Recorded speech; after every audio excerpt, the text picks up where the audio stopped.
great. Obviously, we got a little shift in going into conference play now this week. It'll be just different, playing one of the best teams in the country. They have athletes across the board at every position, top-ranked, 4 or 5-star players, very, very talented football team. So for our guys, great challenge. Expect a great home crowd, home field advantage as you hope to get usually in SEC games, and should be a great environment, exciting time. So we're fired up, ready to go play. We've got a lot of practice work to do in front of us, but we'll be ready to play Saturday. Coach, obviously you guys saw a lot in Kylan Hill when you were recruiting him, but how has he kind of changed his game, so to speak, and been able to adjust to the college level compared to what he was in high school? Well, I think he's just learning a lot with the blocking schemes. Obviously, he was well coached in high school, but a little bit different. He was kind of the feature. They were going to make sure he got the ball a whole bunch. Now he's got to be an all-around player, and so the great thing for a young guy, I think he understands that. I mean, he figured it out pretty early that if he miss pass protection, you're gonna get taken out. You're gonna lose your reps. And so I think that message that got sent to him early helped him learn to mature about having to work to be an all-around player. I think he's only the second true freshman running back that you played. I think Shumpert was the other one. Okay. What was it that you just saw in him that allowed him to accelerate his game to play so early? I think he's got a lot of talent. But two, he handled the situation well and came in and competed and earned the right to get on the field. And a lot of that, and it just goes to the depth and where we're at, I mean, from year to year. I think Vic Ballard played right away. He never redshirted for us. And Ladarius Perkins came in with 3 senior tailbacks in front of him. Wasn't going to play a whole lot. So I don't know if it's just him but a lot of the playing has to do not just with yourself, which he's done a great job of preparing himself, but other people. Coach, the Matt Canada offense at LSU, have you seen a lot of differences? Because it appears they're still really a power running team. What have you seen from them? Well, yeah. He's built on running the football. And obviously they got some fantastic running backs. They got a good offensive line, but they are, it starts with the run game for them, the ability to run. And, they're going to do a great job scheming you of motions, shifts, unbalanced, movements, trades, all of those things to try to gain a numbers advantage to be able to run the football. And, and that's what's set. And then they set up the pass game off the run. I know you said Saturday that you guys might do some checking on appeal for Dantzler and his suspension thing. Did you guys get to do that? Will Cam get to I don't think you can. So there's no appeal that can be done. I mean, the officials made their call, and that was their call. Is there an update on Darrell Williams and his shoulder? Yeah. He could have gone back in the game Saturday with our trainers, and he was sore, like I said, during the week, but.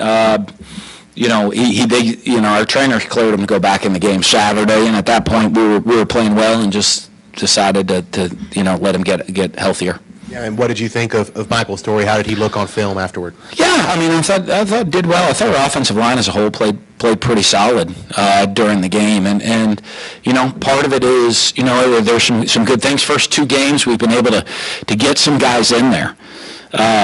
Like I said, fortunately, if we can try to stay healthy and we can control the rotation on the offensive line, I think that'll really help those guys grow throughout the year.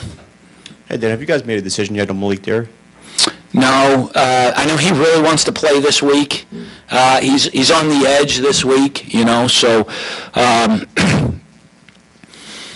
talking to the trainers, he might practice some and have a limited role in this game this week for us, and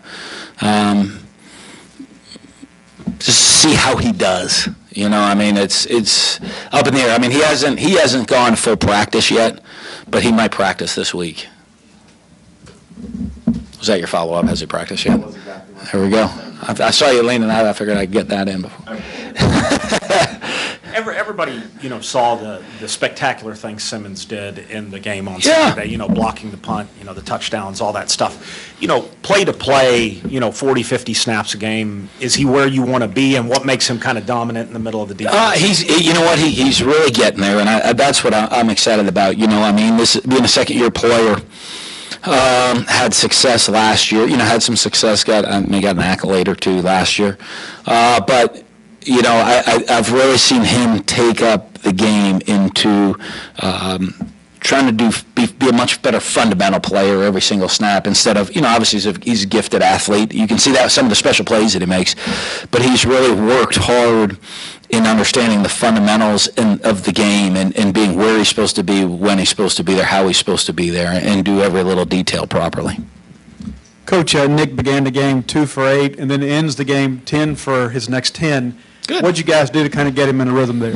I don't know. I told him my great coaching motivation on the sidelines is that was a pretty pathetic first quarter right there, wasn't it? I'm like, that was awful. But when you have a guy that's played a little bit and you look, I'm like, you coach through some of the things, you know what I mean? Comes off and throws the interception where you're coaching through that play. Then we completed a couple passes here and there, and then you look and say, boy, it wasn't very good. But at that point, he's kind of a little bit more relaxed, and he'll laugh it off and, be like, yeah, it wasn't very good at all.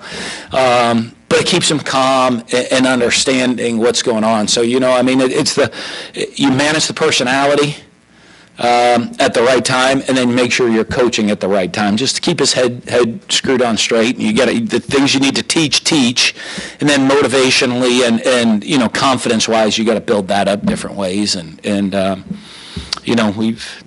There's not one perfect way to do it, but you're always trying to build confidence in those guys. And part of it can be laughing off how bad you did, to start the game off, and because at that point he knows. So he knows. So I've learned that as a young coach, how to try to deal with those guys and make sure you're constructively building them up. Coach, obviously with Gary playing more outside this year, just talk about that move for him and the way he's been more productive this year with that move. Well, I think it is. If you look at his body type, it really fits his body type well.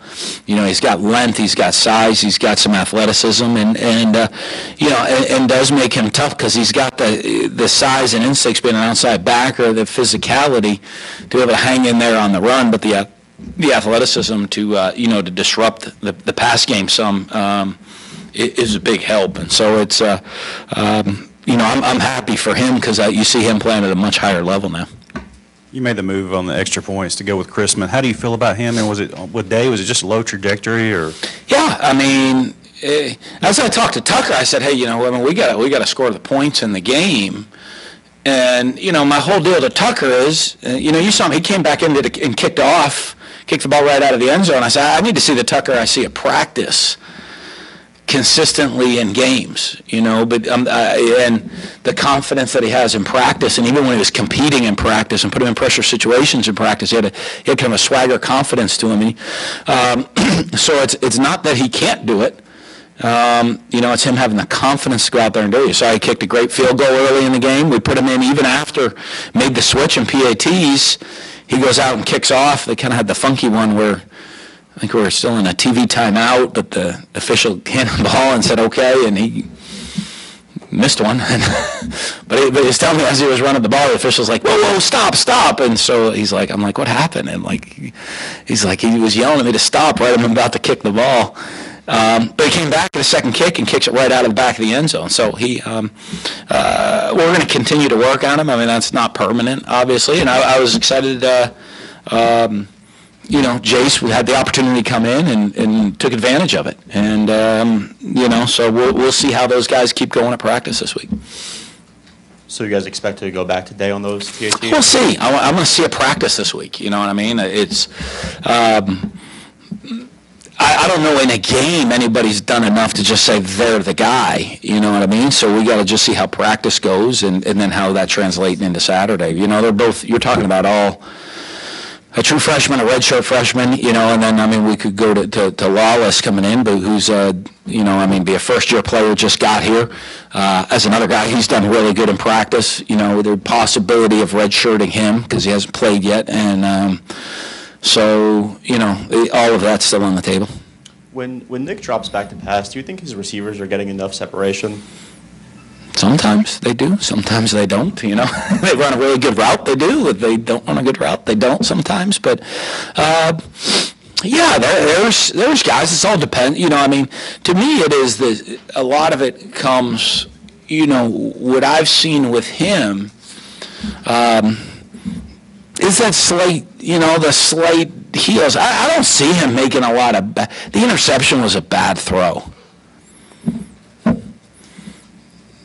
I don't see a lot of bad throws out of him. I see, we're just slightly off here.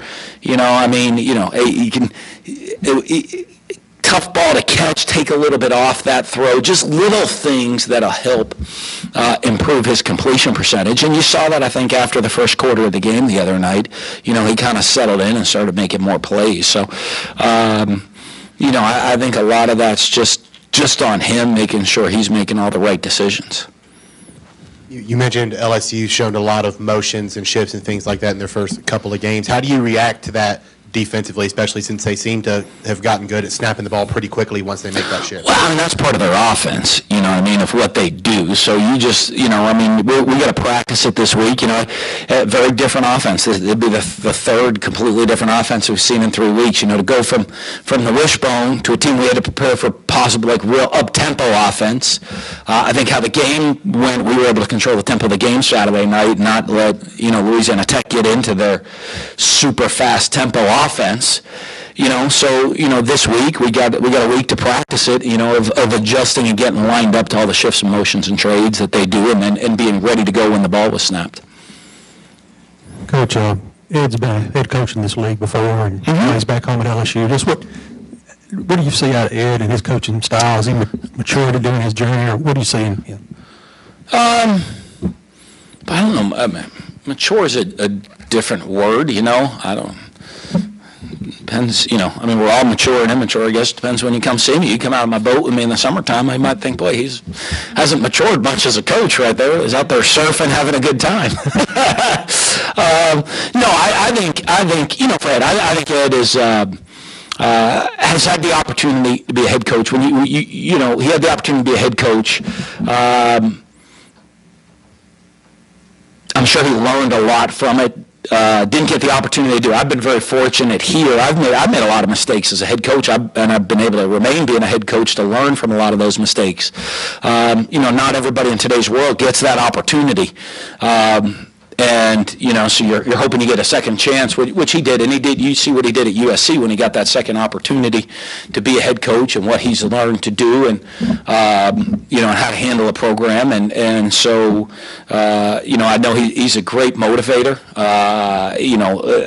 like Ed a lot. You can tell. Even as an assistant, a lot of times, whether, being a defensive line coach, but a lot of times he's defensive line assistant head coach because of his personality, style, motivation, relationship with the players. He's that type of guy. I think guys want to be around. They enjoy playing for. And, and that's what has made him successful as a head coach at both stops, and or now his third stop being here at LSU as head coach. And I'm sure he's learned and grown from some of the mistakes he's made to really focus on the qualities he has that makes him a good head coach, which is guys loving to play for him, motivating, and that part of it, and then fix the other issues. When you get to the SEC opener every year, do you expect a different intensity or focus in practice, or does it just happen naturally and organically? Oh, it happens. Everything's different. That's our guys. If they need me to motivate them, they got problems. They're messed up if they need me to motivate them for a game like this. They don't need a big rallying cry this week, or let's try to push a button here or there. This is the SEC or home opener, or home SEC opener against a top 10 team, or wherever they're ranked. I think they're a top 10 team, but and you watch them play, but it's our guys will be. They know it's different, and you just can feel the intensity picks up a little bit different. Everybody, you know. I did. Went for my run this morning. I ran faster this morning than I normally do. You know, there's something a little different about it. Coach, what kind of difference did Jonathan Abram make in the game defensively? Well, I think a lot is good, and you know, one of the reasons he really in talking in a decision of he didn't play a whole lot, not being probably, you know, he was cleared to play. Played about 3 or 4 plays the first game, coming off being a little banged up.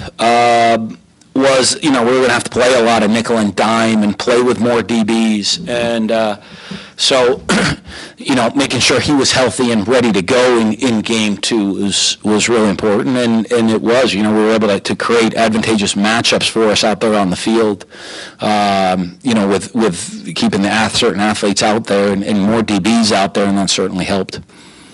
In those dime looks, it looked like Mark McLaurin was particularly up in the box a lot, providing a physical presence. Him and Abram too. Do they kind of combine for that physical presence in that dime look? Yeah, well, I mean, you have to just schematically with that, because they're kind of with what we're doing. They're essentially playing linebacker, you know, against the run. So their run fits, you know, are a little bit different than where they normally are at safety and how they're filling the plays. Do you think this team is more equipped for RPO stuff than last year's group as far as personnel goes offensively? Yeah, I don't know. I just think they're a little bit more mature group this year, the players. You know what I mean? And you look at the back end, a little bit more maturity. A guy like a Jonathan Abram that actually brings a lot of good leadership. But, you know, Mark McLaurin and Brandon Brown are a year older, are corners, you know, not to Lando Cleveland's back, that again adds more maturity and leadership to them. You know, and I think, you know, Todd's done a good job of getting them in the right position of where they need to be, so I think that helps. Oh, offensively? Yeah, I don't know. I think maybe we're coaching it better. And I think, if anything, the quarterback position, having a little bit more experience helps you see things. You know, the quarterback position is a lot about processing of information. How fast, you know, and when I say that, it's, you know, people get caught up as, boy, is he an intelligent quarterback? How smart is he as a quarterback? That's not as important. You know, being smart, it helps. It's good. It means, you know, I can do a lot more. But to me, it's about the processing of information. How fast information goes from your eyes to your brain, and then from your brain to your legs or your arms, whatever one we're going to ask you to do. The faster, when you're RPOing, I mean, you're making really fast decisions. I'm asking you, ball snapped in about 1.2 seconds to make a decision between one of 3 things and a reaction off the reaction of what the defense does. And that takes practice, and that takes experience, and that takes time. Because there's some that are easy, and then there's some that are harder. But, you know, the problem is when you're not a veteran guy, the easy ones are hard. And the hard ones are really hard. And when you have that experience, I think it helps an awful lot more of your decision making. Because the biggest key to me and the biggest question in quarterbacks and decision making is why. You know, if you ever ask a quarterback, I want to know what's going on, say, well, why'd you do that? And if they say, well, what should I have done? It's really simple. I'm standing on the sideline. Well, they got headphones on. No one's coming to hit me. You know, if they do, I jump out of the way. I'm not looking for a lot of violent contact usually. You know, I'll get fired up sometimes, but, you know, I get in trouble if I go out there and try to whack anybody. And I'd probably embarrass myself being a little older. You know, the why, because they're the one that have to make the decision. I want to know what they see and why they did what they did, and are they reading things the right way? And when they do, they start making better decisions, and that's going to make you more efficient, especially offense, especially with RPOs, which are all decision-making, processing of information plays. I don't know if you saw it earlier today. LSU said Arden Key is cleared to play, and his game hadn't played. What did you remember of him, and what's the plan for slowing him down? I mean, you know, for us, I mean, coming into the game, I've assumed he'd play in our game the whole time. You know, it kind of just seemed like it was, he was setting up to come play in our game through their first couple games where they were resting him for our game. So he's probably one of the most dominant players in the league. It's just a mismatch. Has the size, speed, physicality to be a real strong run stopper, but is just extremely disruptive as a pass rusher, and can change a game. And he's a guy that when you scheme up plays, you got to really pay attention to, because you can scheme up, okay, we're going to block this, you're going to block this guy, you're going to block this guy, and that might not work with him because he can just defeat that block on his own. He can make things happen all by himself.